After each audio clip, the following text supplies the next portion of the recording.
Aujourd'hui je réalise ma première vidéo. Plus que dégoûté par un événement que je vais vous raconter ici, je me décide à intervenir bien qu'anonymement pour dénoncer la plus grosse manipulation subie par les gardiens du bien, de la vérité et de la justice. Je parle de nous, les dieudonnistes.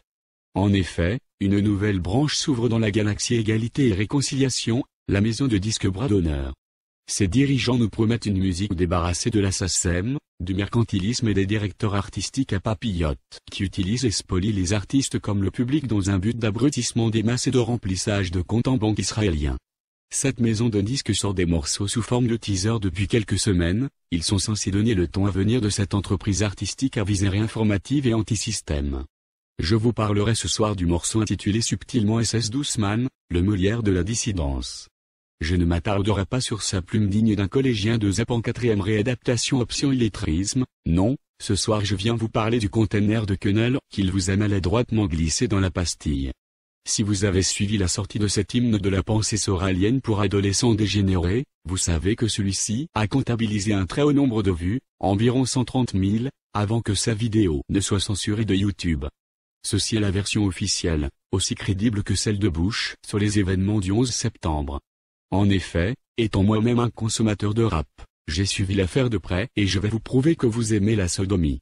Déjà, le morceau en question est sorti le 21 avril, 3 jours après il n'avait que 4000 vues à son actif, quand tout à coup la main de Dieu se posa sur le compteur et fit bondir les vues de 130 000 unités en l'espace d'une journée. Il est inutile de vous présenter des captures d'écran car celles-ci sont trop facilement retouchables et ne prouveraient absolument rien. Je vais plutôt vous inviter à un petit exercice de mathématiques. Le morceau est sorti le 21 avril, a été censuré le 25, après avoir atteint les 150 000 vues selon Bras d'honneur, pour incitation à la haine raciale. Zarma, je vous laisse écouter le morceau, rien n'est censurable dedans, ou alors Dieudonné Sévère est censuré systématiquement sur YouTube, ce qui n'est pas encore le cas.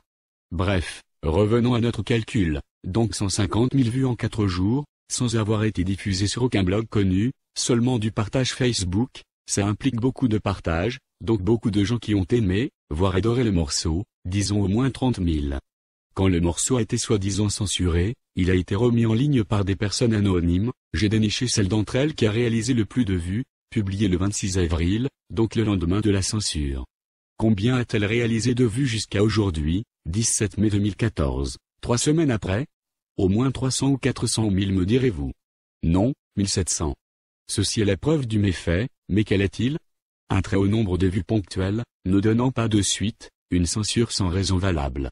C'est d'une simplicité enfantine. Notre ami a acheté pour un peu plus de 200 € de vues sur YouView, puis les programmes internes de YouTube ont détecté la malversation et ont fait retirer la vidéo. C'est très facile à constater.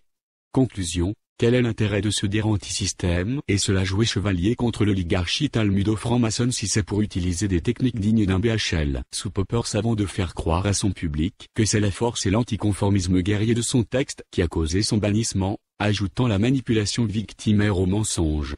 Je n'en sais rien, mais vous m'avez dégoûté, allez bien vous faire enculer.